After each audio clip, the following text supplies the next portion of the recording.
മറ്റു വാർത്തകളിലേക്ക് പോകാം. ലോക്സഭാ തെരഞ്ഞെടുപ്പ് സ്ഥാനാർത്ഥികളെ നിശ്ചയിക്കുന്നതിന് വേണ്ടി നിർണായകമായ യോഗം ചേരുകയാണ് CPM.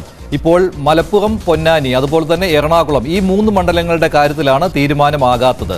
കൂടുതൽ വിവരങ്ങൾ നൽകാൻ ഡാൻ കുര്യൻ ചേരുന്നുണ്ട്. ലോക്സഭാ തെരഞ്ഞെടുപ്പിന്റെ സ്ഥാനാർത്ഥി നിർണയത്തിന് വേണ്ടിയാണല്ലോ ഡാൻ കുര്യൻ ഇന്നത്തെ യോഗം. ഈ എറണാകുളത്തിന്റെ കാര്യത്തിൽ എന്താണ് ഇപ്പോൾ അവസാനത്തെ ഒരു തീരുമാനം? ആരെയാണ് പരിഗണിക്കുന്നത്?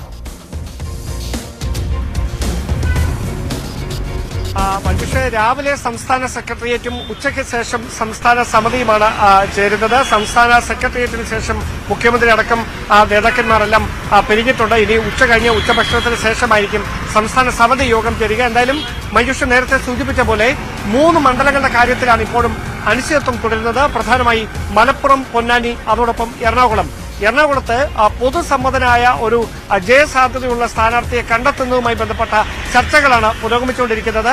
പക്ഷേ മലപ്പുറത്തും പൊന്നാനിയിലും ഡിവൈഎഫ്ഐ നേതാക്കളായ മലപ്പുറത്ത് സാനുവും അതോടൊപ്പം തന്നെ പൊന്നാനിയിൽ വസീഫ്, ഡിവൈഎഫ്ഐയുടെ സംസ്ഥാന നേതാവാണ്, സംസ്ഥാന ഭാരവാഹിയാണ്. വസീഫും സ്ഥാനാർത്ഥികളാകാനുള്ള സാധ്യതയാണ് നിലനിൽക്കുന്നത്. അതുമായി ബന്ധപ്പെട്ട ചർച്ചകളാണ് പുരോഗമിച്ചുകൊണ്ടിരിക്കുന്നത്. കൊല്ലത്ത് മുകേഷ് സ്ഥാനാർത്ഥിയാകുമെന്ന കാര്യം ഏറെക്കുറെ ഉറപ്പായി കഴിഞ്ഞു.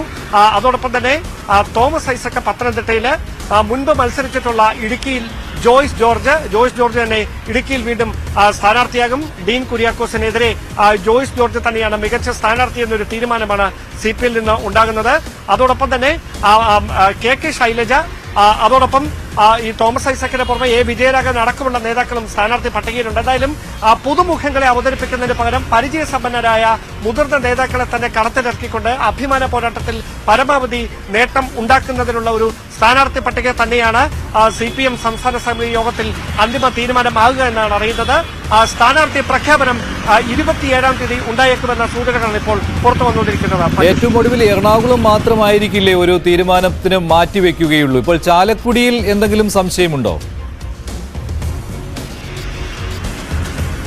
ചാലക്കുടിയിൽ രവീന്ദ്രനാഥ് മത്സരരംഗത്തേക്കില്ല എന്നാണ് അദ്ദേഹം പറയുന്നത്. പക്ഷേ അത്തരത്തിൽ അദ്ദേഹത്തിന്റെ വാക്ക് മുഖവിലക്കെടുത്തുകൊണ്ട് അദ്ദേഹത്തെ അങ്ങ് മാറ്റി നിർത്താൻ തീരുമാനിച്ചാൽ പിന്നെ ആര് വേണമെന്ന കാര്യത്തിൽ കൃത്യമായ ഒരു തീരുമാനത്തിലേക്ക് എത്താൻ ഇതുവരെ നേതൃത്വത്തിന് കഴിഞ്ഞിട്ടില്ല. അതുമായി ബന്ധപ്പെട്ട ചർച്ചകൾ പുരോഗമിക്കുന്നുള്ളൂ. പക്ഷേ താൻ സ്ഥാനാർത്ഥിയാകാനില്ല എന്ന് രവീന്ദ്രനാഥ് പാർട്ടി നേതൃത്വത്തെ അറിയിച്ചിട്ടുണ്ട്. മുൻ വിദ്യാഭ്യാസ മന്ത്രി കൂടിയാണ് അദ്ദേഹം. അതുകൊണ്ട് തന്നെ അദ്ദേഹത്തിന് പകരമായി ജയസാധ്യതയുള്ള ആരെ ചാലക്കുടിയിലേക്ക് കൊണ്ടുവരുമെന്നൊരു വലിയ ചോദ്യമുണ്ട്. അവിടെ പല പേരുകൾ പരിഗണനയിലുണ്ട്. പക്ഷേ കൃത്യമായി രവീന്ദ്രനാഥ് മാറി നിന്നാൽ ആരാകും സ്ഥാനാർത്ഥി എന്ന കാര്യത്തിൽ കൃത്യമായ ഒരു ധാരണയിലേക്ക് എത്തിയിട്ടില്ല. അതുമായി ബന്ധപ്പെട്ട ചർച്ചകൾ പുരോഗമിക്കുന്നതേ ഉള്ളൂ. ശരി ഡാൻ. പക്ഷേ UDF-ൽ കാര്യങ്ങൾ വ്യത്യസ്തമാണ്. UDF-ൽ ഈ സമരാഗ്നി നടക്കുന്നതിനാൽ കൂടിയാലോചനകൾക്ക് സമയം കിട്ടുന്നില്ല എന്നുള്ള കാര്യമുണ്ട്. കെ മുരളീധരൻ ഇന്ന് പറഞ്ഞിരുന്നു മുസ്ലിം ലീഗിന് 2 അല്ല അതിൽ കൂടുതൽ സീറ്റുകൾ കിട്ടാൻ അർഹതയുണ്ട്, ലീഗുമായിട്ടുള്ള ചർച്ചകൾ തുടരുന്നുണ്ട് എന്ന്. PK കുഞ്ഞാലിക്കുട്ടി പറയുന്നത് മുസ്ലിം ലീഗ് 3ാമത്തെ സീറ്റ് വേണം എന്ന ആവശ്യത്തിൽ ഇപ്പോഴും ഉറച്ചു നിൽക്കുകയാണ്, വേണ്ട എന്ന് പറഞ്ഞിട്ടില്ല എന്ന്. പക്ഷേ UDF-ൽ നിന്നും ലീഗിൽ നിന്നും വരുന്ന വാർത്തകൾ സൂചിപ്പിക്കുന്നത് ലീഗ് 3ാമത്തെ സീറ്റ് വേണം എന്നുള്ള കടുംപിടുത്തത്തിൽ നിന്ന് പിന്മാറിയിട്ടുണ്ട് എന്നാണ്. അങ്ങനെ വരികയാണെങ്കിൽ ഉടൻ തന്നെ UDF-ൽ ഈ സീറ്റ് വിഭജന ചർച്ചകൾ അവസാനിക്കുകയും ചെയ്യും.